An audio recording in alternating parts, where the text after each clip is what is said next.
E atenção, informação que acaba de chegar. De acordo com informações divulgadas pelo The New York Times, 4 dias depois de ter o passaporte apreendido pela Polícia Federal, o ex-presidente Jair Bolsonaro passou 2 dias na Embaixada da Hungria, em Brasília.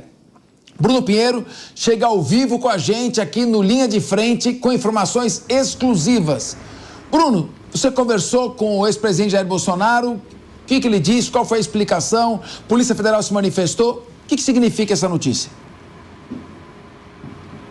Ótimo dia a você, ótima segunda-feira, excelente semana que nos acompanha. Essa informação revelada exclusividade através do New York Times há alguns minutos, na verdade, são imagens do ex-presidente Jair Messias Bolsonaro entrando na Embaixada da Hungria aqui na capital federal. Cerca de 4 dias após aquela operação da Polícia Federal, onde o passaporte foi retido, inclusive. Numa segunda-feira à noite, por volta de 9h30 da noite, o ex-presidente chega com o seu veículo, essa imagem revela, até a Embaixada da Hungria. Ele entra no elevador e sai na quarta-feira, já por volta da hora do almoço, é o que registra essas imagens da câmera de segurança. Vale ressaltar que, durante esse intervalo, o seu passaporte já estava retido após uma determinação do ministro Alexandre de Moraes. Então, ele chega numa segunda-feira e sai numa quarta-feira aqui na Embaixada da Hungria.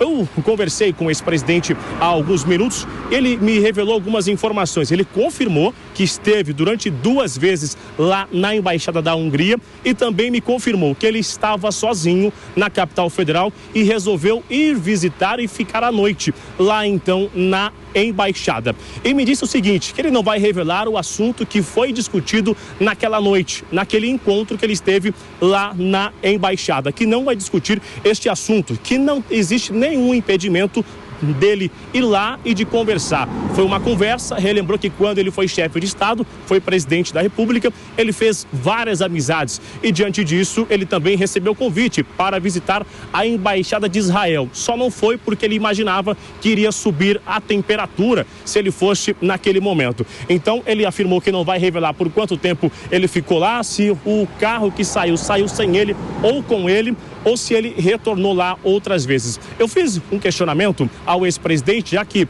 após aquela operação da Polícia Federal, várias medidas cautelares foram impostas, inclusive de não sair do país, já que está sem o seu passaporte, e nem mesmo de conversar com os outros investigados. E aí eu fiz um questionamento, se ele não tem um receio de haver um entendimento da investigação, se ele estaria dificultando, obstruindo algum tipo de confirmação, de comprovação, ou até mesmo que seria uma tentativa de fuga no entendimento do ministro relator, que é o ministro Alexandre de Moraes. Ele me disse que aí fica o que vai da cabeça do ministro, porque não existe o entendimento que foi uma tentativa de fuga ou de obstrução, que foi apenas uma visita de fato, como ele recebeu este convite e como ele tem um ótimo relacionamento com esses embaixadores e com outros nomes. De um outro lado, aliados acabam ficando assustados também com essa imagem, mas o que diz então por parte da Polícia Federal, o que deve acontecer? Bom, neste momento é importante analisar esse vídeo, então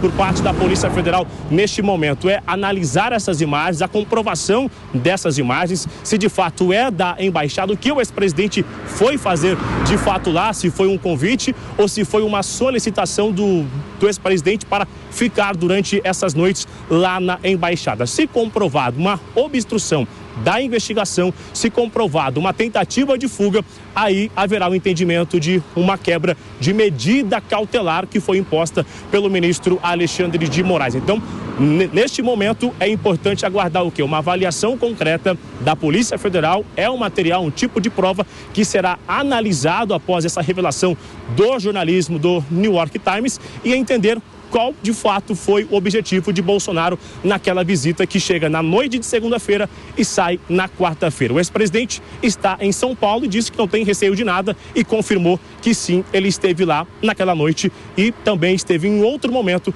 que ele não quis revelar. A gente continua acompanhando essa investigação e qual será o entendimento da Polícia Federal e também do ministro Alexandre de Moraes em relação a essas imagens. Fernando Capês, volto com você. O Bruno Pinheiro, existe... que dia que ele esteve lá? Os 2 dias foram... Quando que ocorreu essa permanência dele de um dia para o outro na Embaixada da Hungria? A 14 de fevereiro. do dia 12, ele entra no dia 12 e sai no dia 14 de fevereiro. Então, já faz um mês e meio, mais ou menos, portanto. Bruno, muito obrigado pela sua informação. Nós vamos repercutir.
Que reteve o passaporte Bolsonaro ocorreu no dia 8 de fevereiro e aparentemente ele resolveu dormir na embaixada no dia 13 de fevereiro, 5 dias depois. Vejo com bastante estranheza essa postura de Bolsonaro. Me parece, muita gente já está comentando aqui na internet que isso pode ter caracterizado, como já foi dito aí, inclusive pelo repórter que cobriu o assunto, vai precisar investigar para verificar se isso não gera algum tipo de tentativa de fuga ou de obstrução da investigação da qual o Bolsonaro vem sendo investigado. Pode ser que isso abra também algum tipo de até crise diplomática entre Brasil e Hungria. Não sei como é que a questão da embaixada vai se comportar nesse momento. Vamos lembrar que a embaixada da Hungria é também de um presidente de extrema-direita e que talvez por isso possa ter acontecido também essa estranha noite de sono do Bolsonaro numa embaixada de país aliado dele durante seu governo. Muito bem. O Diego Tavares, Paulo Loyola classifica a visita como uma estranha noite de sono. Eu queria ouvir você. Poderia ser, em tese, uma obstrução da investigação para evitar uma eventual prisão.